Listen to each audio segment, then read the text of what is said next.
When I was initially invited to share my stories with businesses, I have to tell you, I was more than a little surprised.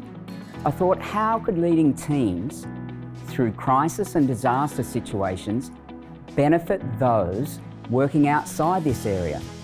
Sure, I was building and leading international teams, but could this have relevance to others? It was during my tours of Thailand where I was leading both the Australian and international teams in response to what was the world's largest disaster victim identification effort when that first invitation came. What I learnt from sharing these stories was that businesses didn't need to be in crisis. They didn't need to be involved in their own disaster for the messages to be relevant. What I was in fact doing, working in these scenes of crisis and disaster around the world, was facing the challenges we all face in leading teams. The environment I was operating in was just a little different from most. For many years, the lessons and experiences I had faced working in Bali after the bombings and then Thailand after the tsunami were contextual leadership challenges we all face, regardless of the environment. As I say, crisis is the critical testing ground for leadership. It comes then as no surprise that as we are faced with generational leadership challenges, that there is indeed benefit of experience. Having someone as part of your team who has been there before. Sure, the nature of the crisis is different, but the leadership challenges and the opportunities remain very much the same. What I have seen since the real impact of COVID-19 took hold in both the first and second wave has been the recognition by different clients that there is now even greater relevance and value in my experience as their leaders navigate for what many of them is uncharted waters.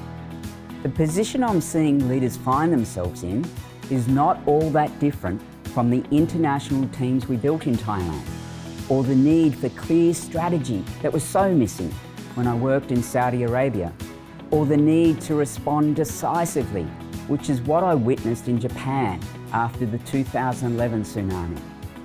In part, our teams, our leaders and decision makers benefit from the presence of those who have been there before, who have faced unprecedented challenges and grown positively from this experience.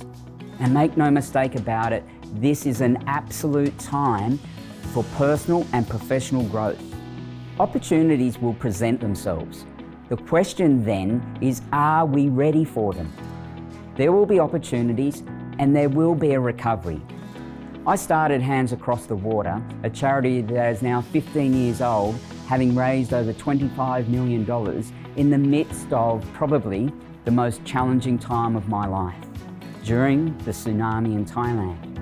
There are a number of lessons I took from this though.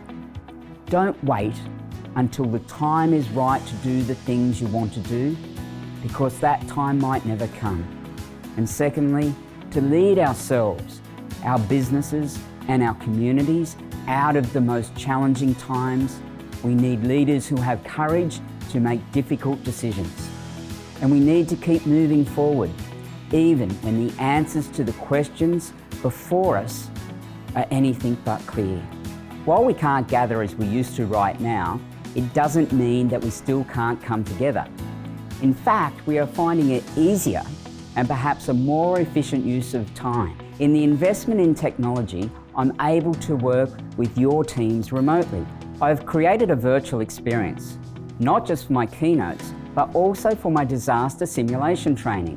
The delivery of the simulation training and masterclasses don't lose anything in impact or delivery by coming into your home office or workplace via your device. The functionality of the platforms we are using creates engagement and interaction between the group and facilitator. The investment in production has been made at this end, ensuring you're getting the quality that your conference, your business deserves. So if you feel your team would benefit from the experience I've gained across the globe, it would be great to connect.